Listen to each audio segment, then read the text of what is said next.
good, yeah. Good choice, Morgan. Thank you. Thank you. All right, we will get started, and I think maybe we have a few more folks we were expecting from a yes, but if they do show up, that's fine. All right, so we'll go ahead and get started. Today, we're going to be talking a little bit about interview tips, and I'm not sure how often you have sat through interviews, or maybe you have been on the interview panel to interview folks. And so I know we have some managers here, we also have some staff here.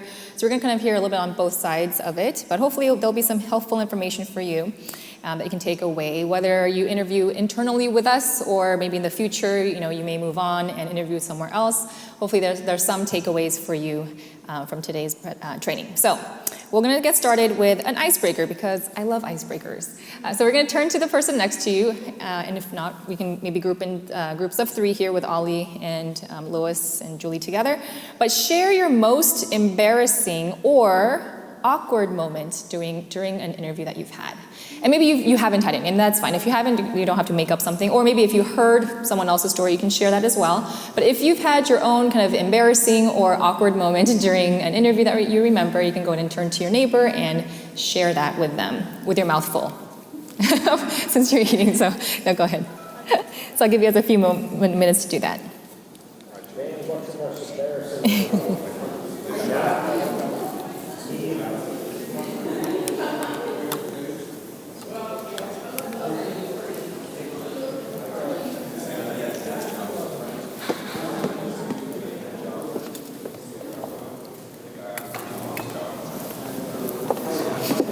So I told him, I spent like narrating on this job because he's like, what do you do and stuff.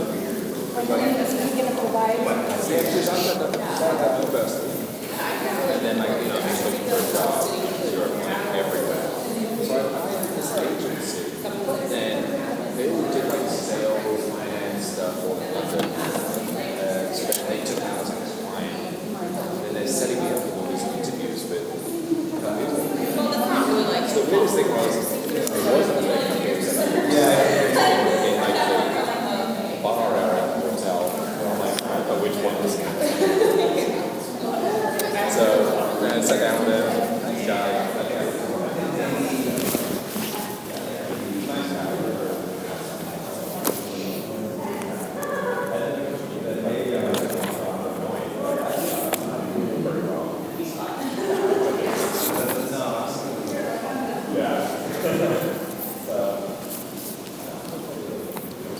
All right, would anyone like to share their story or their partner's story that you heard from?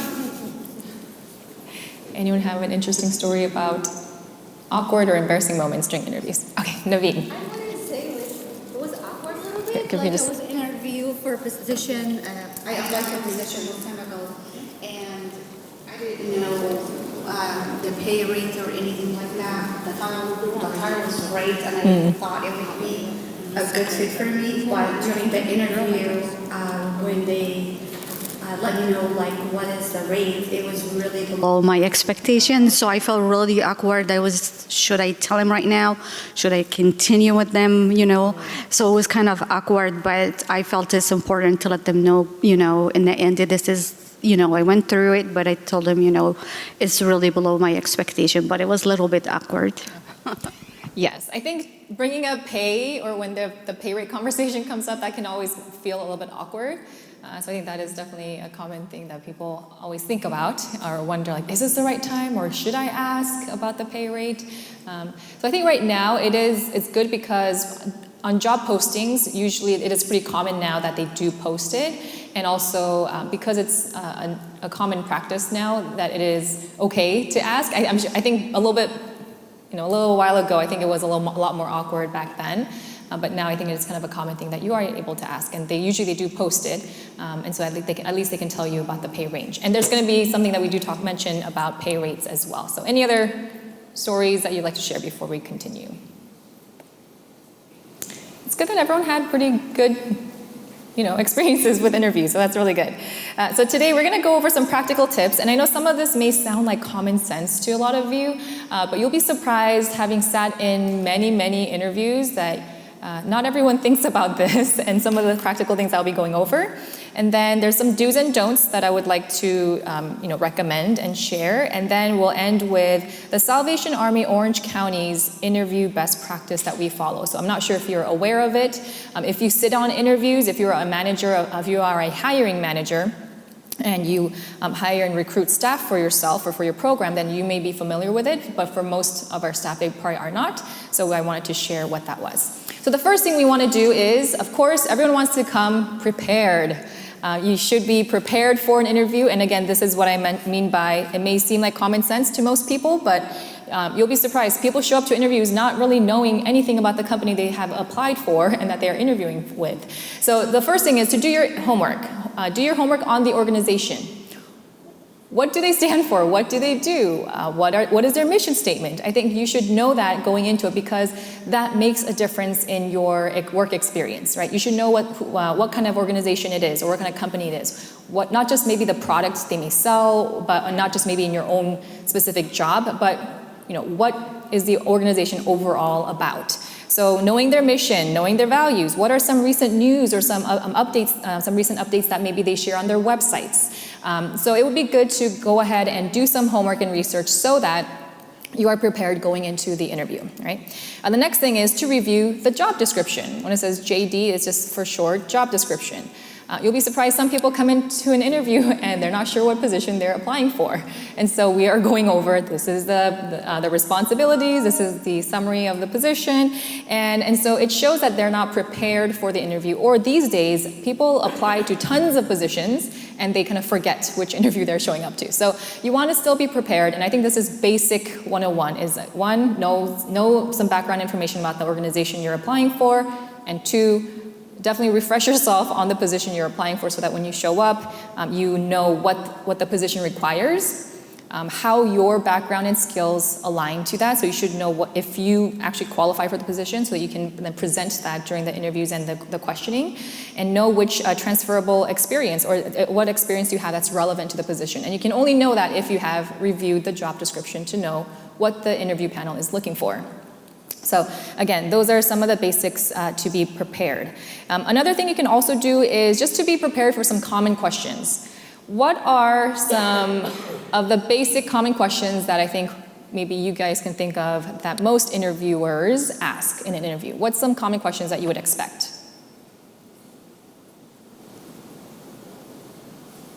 Louis. Tell us about yourself. Tell us about yourself. Yes, that is the most common question. And usually the first question you get is, tell me about yourself. And then a lot of people will think, where do I start? And some people start telling their whole life story and it gets really long. So my recommendation would be to tell us, when they say, tell us about yourself, keep it to what would be really relevant to the position you're applying for, or any experiences that would help the interviewer learn about you that could be relevant to the position, for them to say, oh yeah, they have some experience that is relevant to the position, or is a transferable experience, even if it's not exactly in the same industry or field. There are transferable experiences and skill sets that you can gain from similar type of work.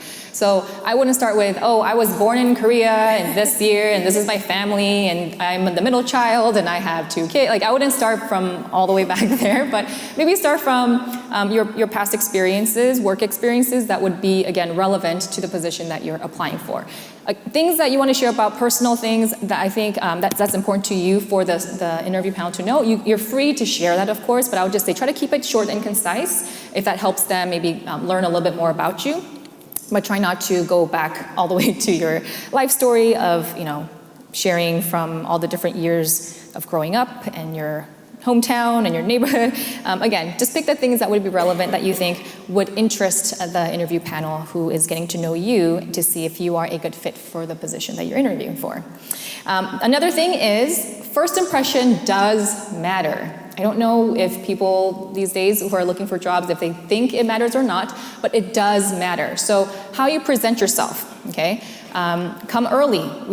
No one wants to be late to an interview, so coming early for an interview is actually coming maybe 10 to 15 minutes early, because if you're not familiar with the location, you may get lost, make one wrong turn. It may be hard to find the exact spot even once you're there on premise. So always come early so that you can be on time for the interview. Dress to impress. And I said no matter what, because even if your position maybe, let's say, like a youth worker who works in casual t-shirts and shorts for the job. When you're coming in for an interview, we want to see that you can come prepared and look professional for the interview itself. So I think it's always good to dress, even if you feel like you're overdressed, that's always better than being underdressed. And believe me, that is the first impression that you get as an interview panel meeting you for the first time. And so always dress to impress. If you need to dress a little bit up more than even the position requires, that's always a better recommendation. And I wrote smile. I know it seems silly, but a lot of times people walk into an interview and they just don't look happy to be there. And I get that, interviewing can be nervous. I think everyone can get nerves and they feel a little bit maybe out of breath or their hands get clammy and all of that. But finding techniques and ways to calm yourself down, take a breather, take a walk, grab a glass of water, whatever you need to do to get yourself prepared and calm is going to help you in the long run. And so walking into the room, smile, and maybe I know handshakes from COVID, maybe a little bit, depending on the person, but at least show that you are pleasantly greeting them and that you can pick up on just social cues. And that may be a little bit more difficult on virtual interviews. I know these days that's very common. Since COVID, we do a lot of Zoom interviews or Teams interviews or online interviews. But even then, I think setting up and being prepared does also leave a first impression, whether you are logging on late, whether you are prepared with the device ready and the camera ready for you with a good lighting. Is there a lot of clutter and just clothes thrown around behind you, or are you in a place where that looks clean and that you can have a professional conversation? And so just those are the things to be mindful of in how you are presenting yourself. And the genuine interest and excitement, that also kind of goes hand in hand with making sure that you're aware of social cues when you walk into the room, and that you are showing that you want to be there, that you want the position. Again, you're not there to desperately want the job, saying, at all means, I'm just going to do whatever it takes to get this job, because I think there's two sides to getting a job, and we're going to touch on that a little bit as well. Okay, now when it comes to answering questions, some people may think, I'm not very good at answering different questions, or how do I present my experience, but this is one way that you can practice preparing to do your storytelling, but keeping it concise and staying on topic. So the acronym is STAR, and it's situational, task, your action, and then your results. So if you prepare yourself, thinking back at all the different experiences that you've had and that you've gained, if they ask any sort of behavioral or situational question, it's always good to be ready to share some examples of how you handled that kind of situation, because these days our interview questions are more geared towards behavior. They want to know more than all the different acronyms you have up next to your title of your master's or PhD or certificates and all of that. More than that, they want to see that you as an individual will be a good fit for the culture of the organization and for the team that they're hiring for. And so to be able to share that only comes through you telling the stories of your experiences, right? And so when you talk about the different experiences that you've had, you can say, for example, here's an example. So if the manager says, can you share about a time when you've had to overcome a challenge? So that's a situation, okay? What did you do to overcome a challenge?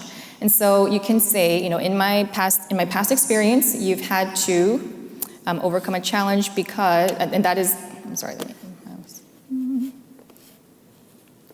that's the situation. And the task was that you had to lead your team to finish and accomplish whatever the project was on time. That was your task.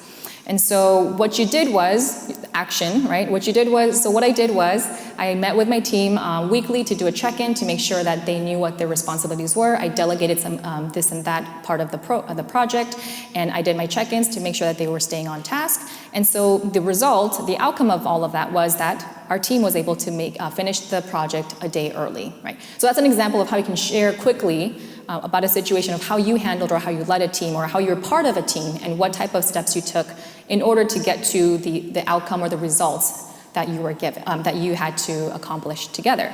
So any kind of examples that if you can think of in your current role, and you can apply it with any sort of situation, whether it's problem solving, whether it's being a team player, whether it's overcoming challenges, or whether it is adapting.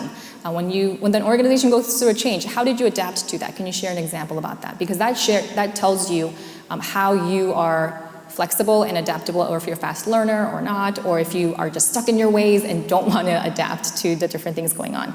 So again, that says a lot in how you answer that question. All right, so being concise and staying on topic, that's really important. And another thing to consider when we are answering and interviewing is some communication tips. So you want to speak up. There's sometimes when we've had to ask someone, can you please speak up? Or also sometimes you speak too soft. So if you're nervous, you may speak too softly, or maybe you have a tendency to project too loud, right? So just making sure that you're aware of the social cues on your volume, your speed of your speech, so that you slow down and you speak in a steady voice, and also for clarity and being concise. You don't want to ramble on and on about a specific topic, because sometimes you tend to just circle around you kind of keep circling around the bush, not knowing like where you're going with the story, and then at the end of it, the interviewer might say, so the question was this, how did you go about that? And they may have to bring you back. And so it's better if you can just stay focused and clear about what you're trying to say. The last tip is also to allow for pauses.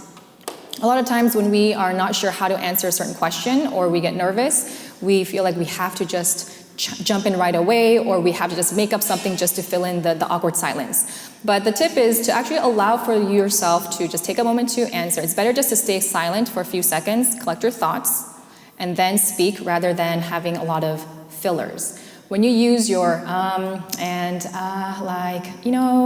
and I think, and like, if you do a lot of those fillers, it actually takes away from your credibility, that it's better just to be silent and just collect your thoughts and then speak, even if it feels a little bit awkward. And that is okay, because we interviewers understand that you have to take a moment to prepare your answers, so that is definitely okay. It's better to do that than just try to ramble on and on, because we don't want to do, and like so on and so forth, and people try to fill in, right, that awkward silence. So it's better to do that. All right, handling tough questions. And we're going to do a role play on this, and so we can be prepared for that. But when you do get a question that you're not sure how to answer, what do we tend to do then, or how do we tend to answer, let's say, a question that you don't have an answer for? Or what have maybe you done, or what have you seen people do or hear people do when you don't have an answer for the question? Divert from the question? Okay, how do you divert? What do you say? I don't know, ask back, on a previous question that was asked, reiterate on something. Okay, so are you saying like change the topic, or just ask a different question completely? Have a longer time to understand what that question is. Okay, that's actually, sorry. No, I'm good. I was gonna say, that's actually good, because you can ask for clarification if you need to, right? If you need a little more time to think about your answer, or you're just not sure how to answer, maybe you don't have an answer and trying to figure out what to say, you can ask for clarification so that they can you ask in a different way? Can you clarify that for me? Or what do you mean by that? You can ask them some things to kind of buy yourself a little bit more time. So that's actually a good technique that you can use. What I've learned from our last debate is to answer on the question, and Yeah, so so some people tend to dance around the question to see if you can avoid answering the question. Okay, yes, people tend to do that. Yes, Naveen? Blame the other candidates.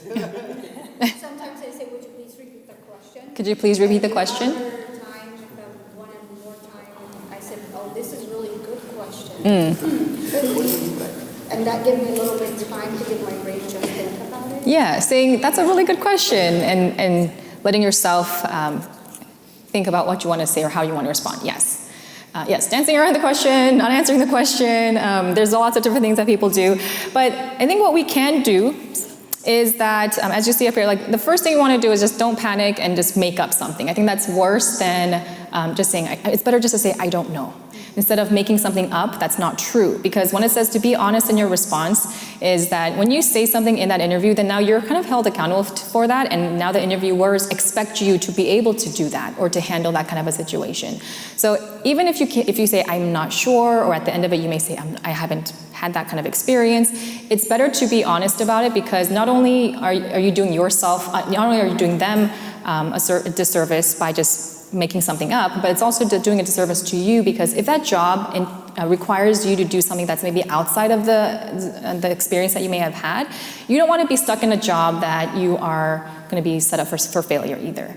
And so it is good to just be honest, I think, when it comes to that. Take a second to think and to try to pivot to highlight a transferable skill or experience. So in a way, rather than maybe diverting, how can I connect what they're asking to something that I can actually contribute to, or that I have the experience that is maybe related somehow, and do your best to be able to connect it that way so that you can show that I have some transferable, something that's relatable to what they're asking for. So that's another way that you can kind of come up with a different way to answer it if you don't have a direct answer. I think that's better than dancing around and not getting to answering it at all, because I think that also then affects how they see you.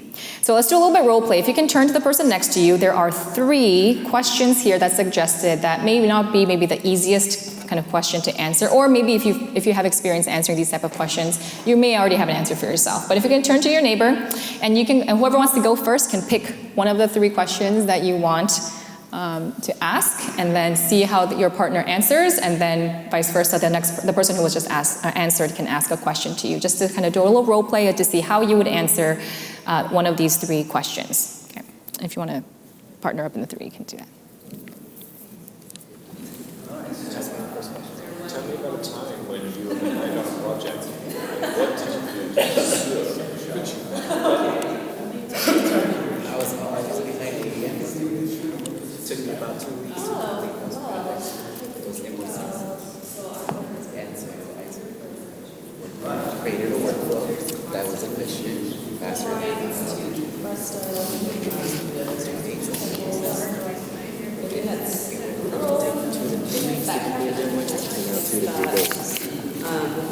You spelled the process of always making the voice processing much more fast. So a lot of the times, my piece of work to be finished,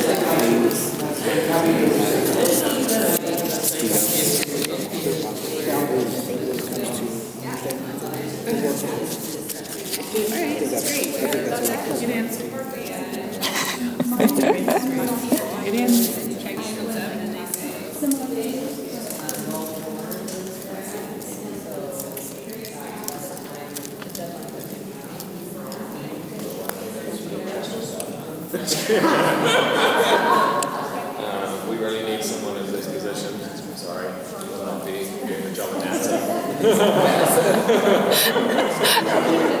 Gotta make decisions on the fly. That's a big.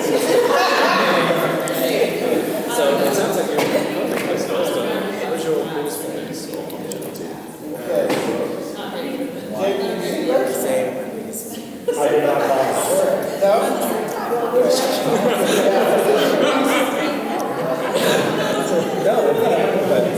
Low self-control.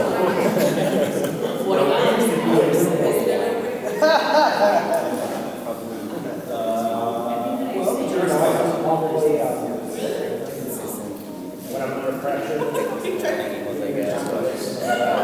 I do have to say that certain people have you are the people, right? I have one of the like plan.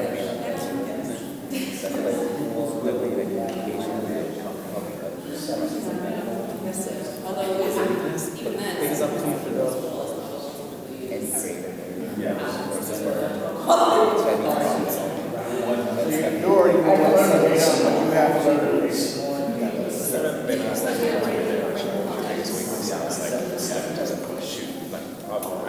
Just what I'm expecting. So then I think I even said out loud. Well, you don't want to say something too big. I got the job in the end. But I said, I was thinking about it, I was like, oh, people. And my response was more like, and he was like, well, it was part of the job. It's still not your job. But it's like your job, like your job. So it's part of until it needs to get done. Whereas this one I was teaching, it's like, I enjoy teaching lessons, but then that's something I don't enjoy, which I think was good because obviously it teaches that very simple, like in that, especially in finance people, If you said Anything 8 else? seconds, like, wow, If not everyone else, if everyone hasn't gotten a chance to share, we'll just wrap up in like 30 seconds. how about you, Julie? Share more about it. Yeah, 20 seconds. I can, okay. The team I work works with is in the housing study.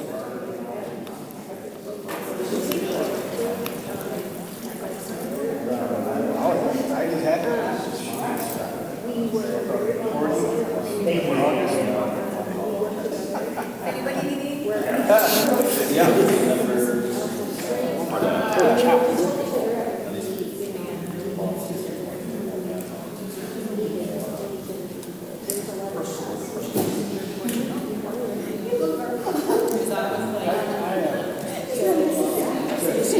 How is it measured?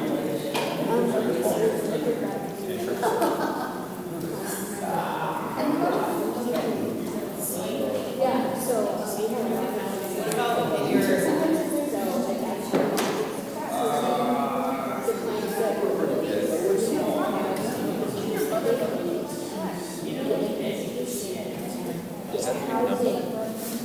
All right, so if we can wrap up, I would like to see if a few people, if two people will share their experience, maybe what they observed. Was it difficult? What was your experience like? What did you observe in the person answering the question for these 3 examples? We'll just have maybe 2 people share.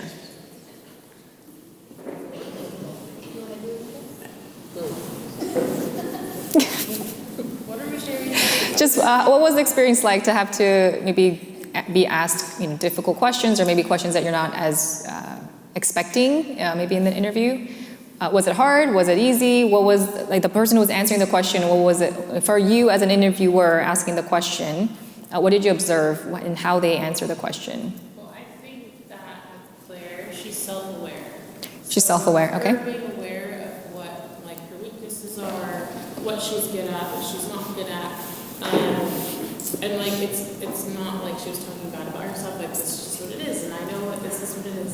So for me, it was just like, oh, well, I'm glad you're aware, and that helps me be able to help her in the areas where there's a lack of. Okay, so she was just, because she knows herself well and she's very aware, it's more of a matter of fact of like, this is my weakness, this is what I'm good at, and so it wasn't hard to be able to like ask her, or for her to answer that. Okay, great.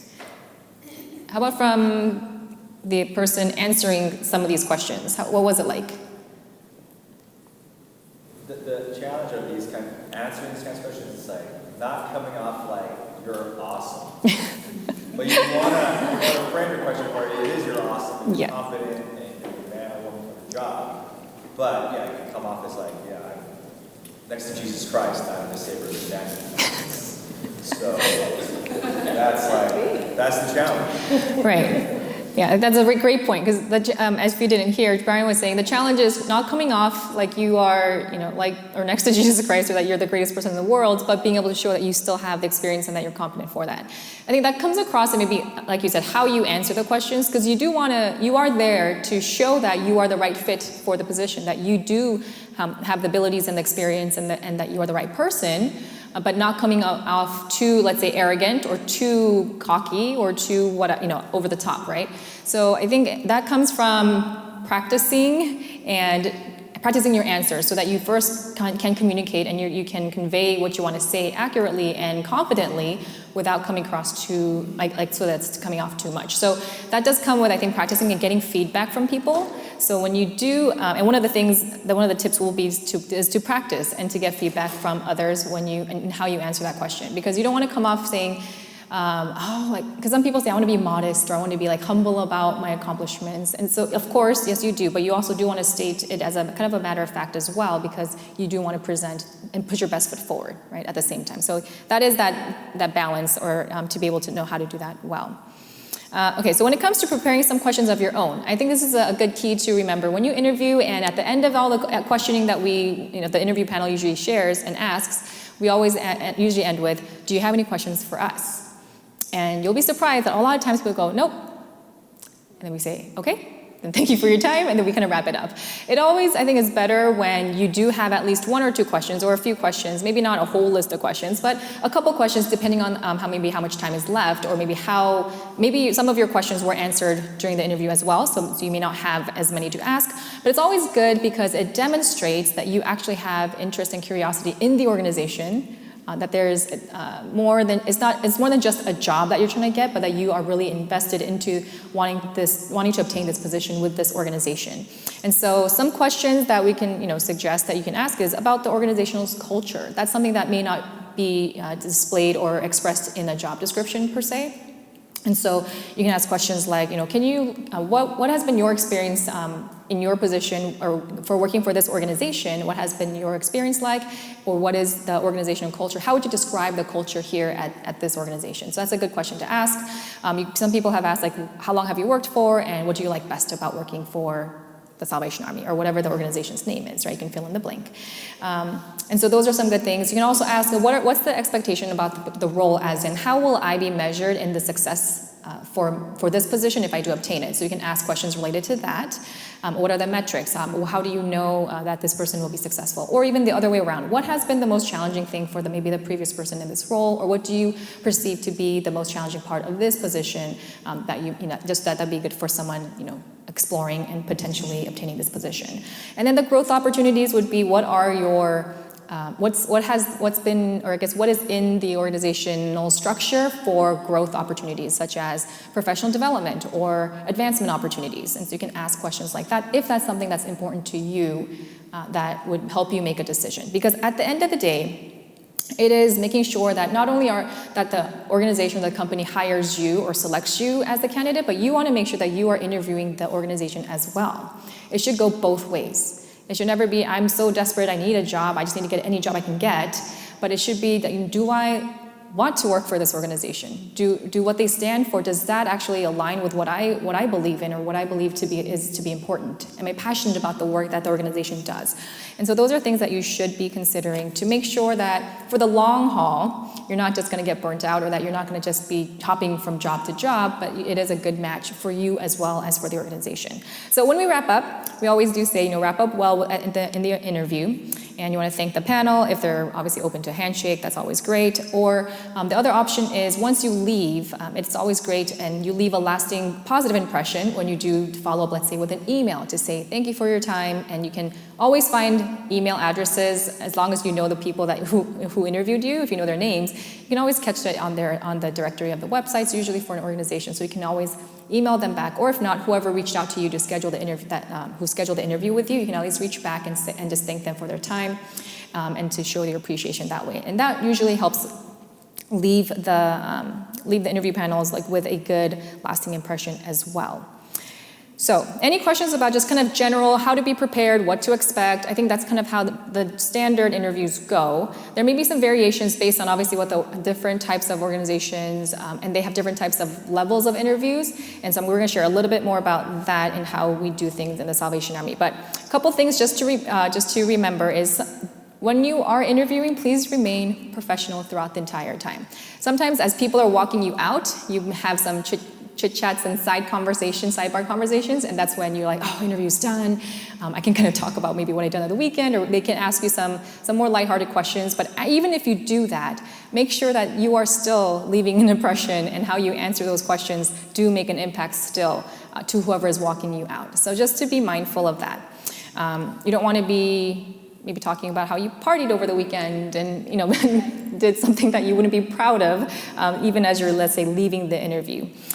Being prepared, so having thoughtful answers, and again, as I mentioned, practicing and getting feedback from maybe people that you feel comfortable with and that you trust, for them to give you honest feedback to help you in your skills of how you want to communicate, so that you're not coming off too arrogant or too confident in what you're trying to say. And also the last 2 points is, being truthful and realistic about the positions that you're trying to obtain. If you are more aware about yourself and your skill sets and what you're looking for, I think that helps you to be realistic about the jobs that you apply for, and having the expectation of being successful in those positions. So that's always great. And then Working Genius. Aligning the positions that you're applying for with Working Genius. And I think that's a great tool to use, because again, Working Genius, if you don't know, it helps you find or know where you find joy and fulfillment in the work process. That's the framework, right? So if you know your 2 working geniuses, when you are working in those areas, that's when you are energized and you find the most joy and fulfillment in. So if your job is going to spend 90% of your time doing areas of work or process of the work process that requires, that's in your frustration area all day long, that's going to be basically, it's going to guarantee burnout, and you're not going to last in that job very long, and you're just not going to enjoy that job.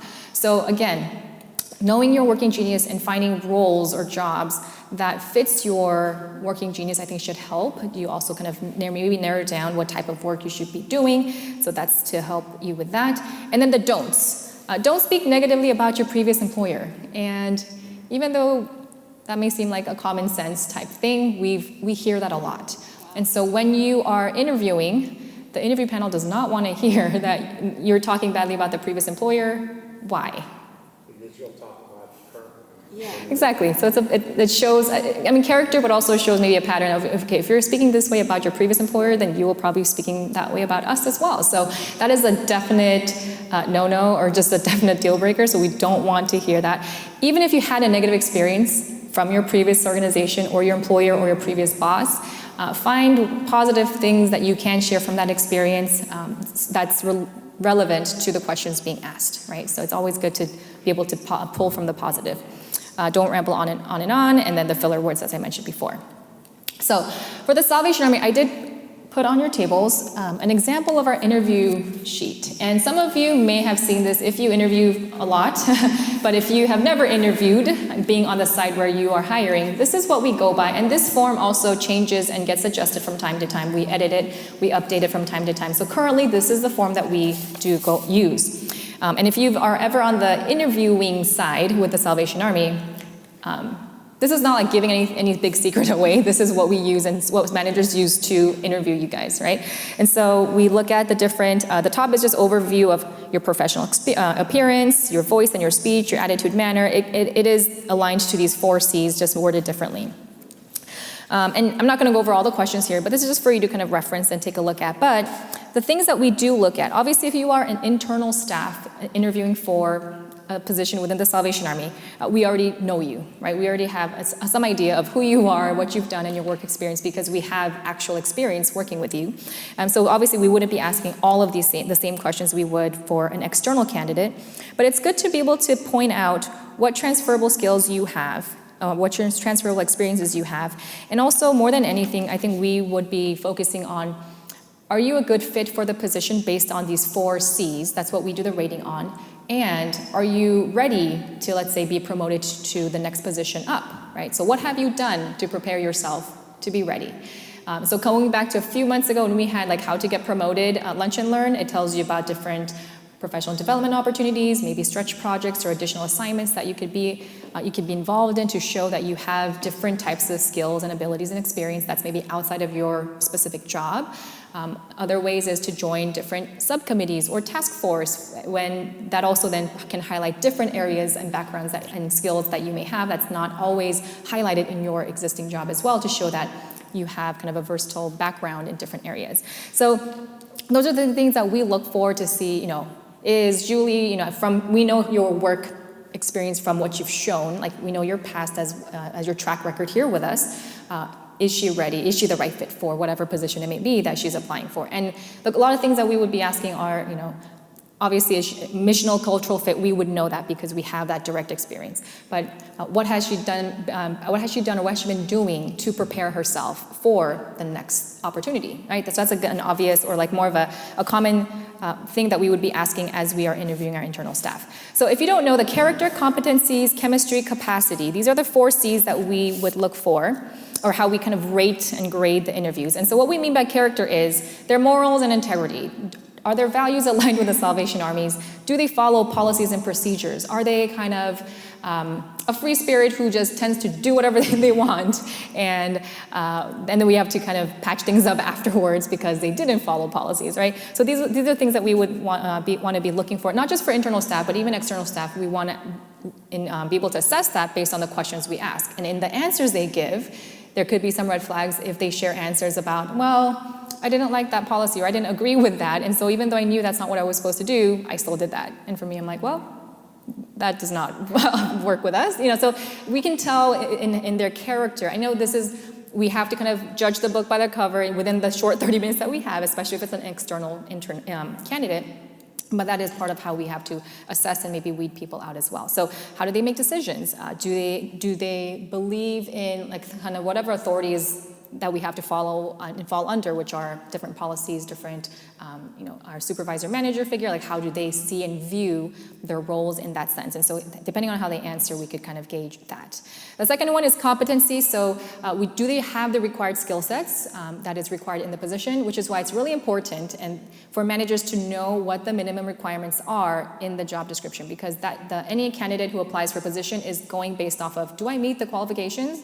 Do I meet the minimum experience or education or whatever it may be, license, criterias? So that's important to make sure that that's accurate. But then the person interviewing should also accurately assess, and if they don't meet the minimum requirements, I always think then you shouldn't apply for it. But a lot of people actually do still apply for positions even though they don't meet the requirements. And if we, as recruiters, as we're looking through that, we all would automatically just kind of pass by them. And so it's always good, I think, just to know, again, awareness and assessing, is this the right role for me to be applying for? Skill test is something that we also added on more recently in the last couple years, is that when it comes to core competencies, because every job description in the Salvation Army in Orange County at least, we've added core competencies for every position. So the managers have identified these are the core skills that we need in order for someone to be successful in that role. And based on that, the interview questions can be tailored a little bit more towards those competencies to ask if you're proficient in these areas. And sometimes we get candidates who will answer and say, yes, I am. But how do I know that your version of being proficient in Excel, for example, is what I need in this position? Just from you saying, yes, I am proficient, we may not know, and it's hard to gauge. So we do some skill tests, and we'll ask them to show us, how do you make a spreadsheet? And we'll give them instructions on exactly what we're looking for, and are they able to do those tasks that we ask them to do, or are they not? And then we grade them that way to see and make sure that they also are a good fit in that sense. And so we have different skill tests that we have. Chemistry is hiring for attitude. We would rather pick hiring a positive, a team player attitude candidate over someone who is highly skilled and has maybe tons of experience that goes over and over the top but has a poor attitude, because we can train for aptitude but we cannot train for attitude, right? And so I think that's a really important thing to keep in mind, because we want to make sure you're a good fit for the culture and making sure that you are a team player, and we can work with that. We can work with that person to give them some training on hard skills that they may lack a little bit more, as long as they meet, obviously, the minimum requirements.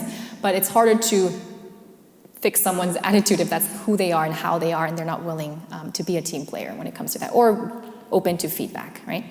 Capacity, when we say capacity, it is your growth mindset. Do you have a fixed mindset, or do you have a growth mindset? And so in the questions that we ask, and in the answers that they give, they're sharing answers about what initiatives they've taken to continue to grow, continue to learn, continue to maybe complete their degrees. Some people say, I'm pursuing a continuing education. That's great. That shows that they have a willingness and an attitude and a mindset of wanting to continue to grow and not be fixed, saying, I've done my studies, I've put in my years of experience, I have nothing more to grow or nothing more to learn in. So we want to make sure that we want to hire people who are willing and capable to be stretched. Their capacity can be stretched.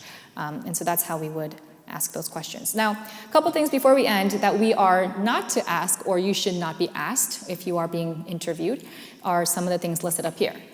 And so legally, these are things that we should stay away from. If you ever sit in an interview panel, or if you are interviewing, you should not be asked these questions. So if you are asked, you can find a polite way to not answer them, because they shouldn't be asking. But age, race, their religion, their gender, and anything to do with gender identity and all of that. Disability, and even pregnancies, right? That falls under that. Marital status, and their last rate of pay. You are not allowed to ask that. And so if you are interviewing, again, this is just more FYI, just to know. Some things you may say, you know what, they obviously are limping into this interview, and this job it's a heavy labor-intensive job. And so you may be like, well, are they actually able to do this job?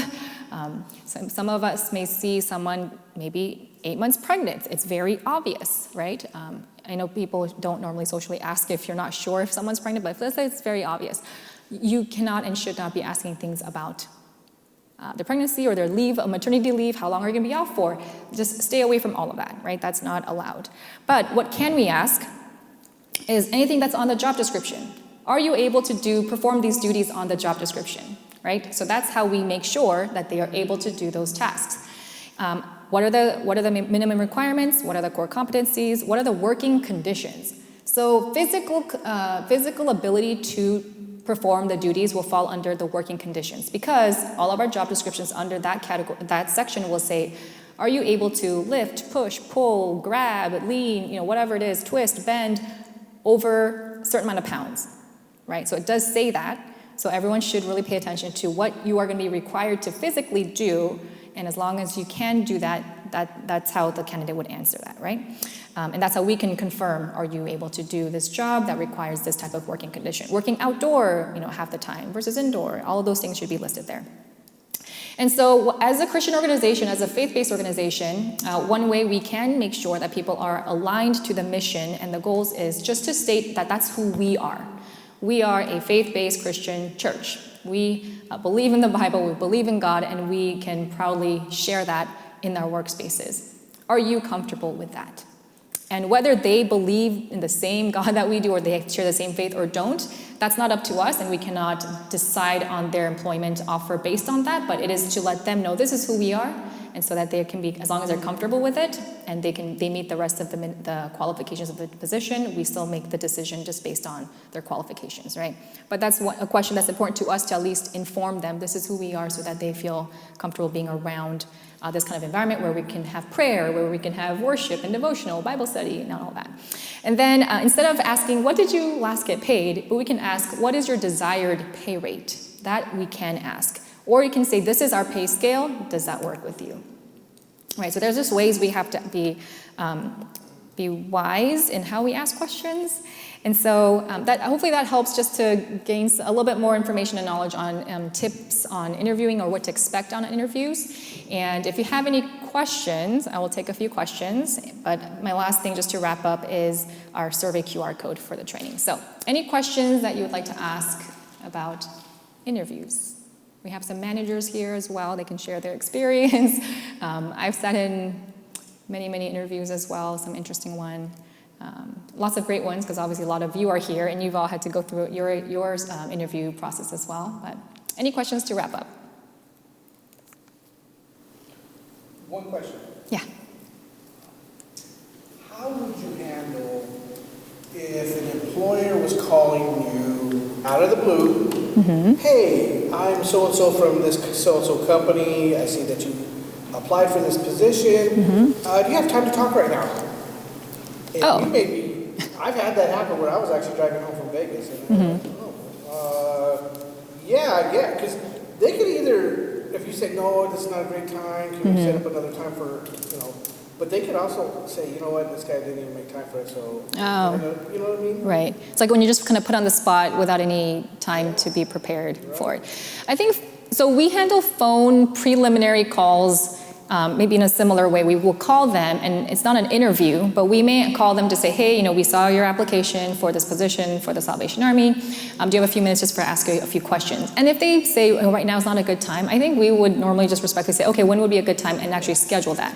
So I wouldn't force it to say, I need to drop everything now just to do that. If you are really in the middle of something and you cannot step aside for a few minutes, especially if you're driving or you're in the middle of something like that. So I think it's okay to do that. And if the organization takes that and says, okay, never mind, I'm not going to call them back, then at the end of the day, I think it's their loss, or it's not meant to be. Yeah. Because then that shows that the organization is not willing, or not maybe like that they're not serious enough to want to schedule a different time to actually have that conversation with you. So yeah, that's how I would take that. Yeah. Any other questions? One I'm thinking about, probably answer some of it, but I wanted to ask, what is the best advice and tips from HR for internal employee when they're going from position to position? they know everybody in the panel, everybody in the panel knows like what the Knows them. tips you can give them. Give the person interviewing or? Yes, the interview for the employee. For the employee. Okay, so when we have an internal employee, her question was, if you have an internal employee and they are interviewing for a position and they know everyone because they're an internal staff, they know everyone on the interview panel, everyone already knows them. My best advice would still be to do the preparation, still be professional and all of that, even though you may know them very well, because we are still interviewing them for a position, right? We still need to have some questions, we still have to assess, and also it shows in their interview skills, right? So I would still tell that candidate to take it professionally as if it's an external interview. I mean, being prepared, coming with your best foot forward. I would also say another advice I would tell that candidate is make sure you are, like I think Morgan was sharing before, make sure you're aware of yourself and your performance and your track record, because you will be asked questions and the interview panel may already know the answer, but they want to see that your answer aligns with their assessment of your work, right? So I would say be honest when it comes to assessing your performance and your work and your track record, because you don't want to come off saying, oh, I am brilliant at putting together, designing flyers for my events and blah, blah, blah, when actually in the past, your supervisors know that that's an area that you were struggling with, right? So if you answer it that way, and if it's known that you have been struggling with that because your supervisor has, let's say, talked to you about it, then it shows that you're not aware of where you're lacking and maybe what your strengths are. So I would say be honest when it comes to your own self-assessment and how you answer some questions, because there are people in the interview panel who probably know you or know your work, based on you being an internal candidate. So like being honest with that, but still come confidently and showing that you have the desire to grow, because I think any employee that interviews internally, whether they get the job or not, as an organization, we love to see that, because it shows that you are wanting to grow and that you want to keep trying to move into either a different role or a better role that fits you, or if it's a position up that you're trying to get promoted for, it shows that you have that drive. But be ready for those hard questions, because I think it could be an advantage or disadvantage, I think, depending on the employee, right? If you are a stellar employee and has been getting, like you're the high performer and there hasn't been too many, like let's say issues or performance related issues or concerns while you've been working, then that will show, because I think that the interview panel probably knows that about you, right? And so just being honest with that, but also showing initiative because I know I've struggled in creating and designing these flyers that I've been either behind on or it's been a challenge for me. I've been working on doing X, Y, and Z, taking maybe some courses or working with so-and-so to shadow, or these are the things I've been doing to try to work on the areas that I have challenges on. So I think that's the best way to present, let's say, something like that, especially when you know the whole interview panel and they know you. Yeah, so that would be my advice. Any other questions? If not, if you don't mind scanning the QR code and just doing a brief survey for the Lunch and Learn today, and then we will wrap up. So feel free to get either more food or drinks if you'd like. If not, if you can please fill out the survey, that would be great. It is very helpful to get feedback. I think I forgot to send out the survey for the last training. So I'm going to go through the sign-in sheet, because I wasn't here. The last sign-in sheet, I'm going to go through and send out that survey via email to get the feedback back as well for that Lunch and Learn. But other than that, I want to say thank you, and I'll stick around if you have any questions.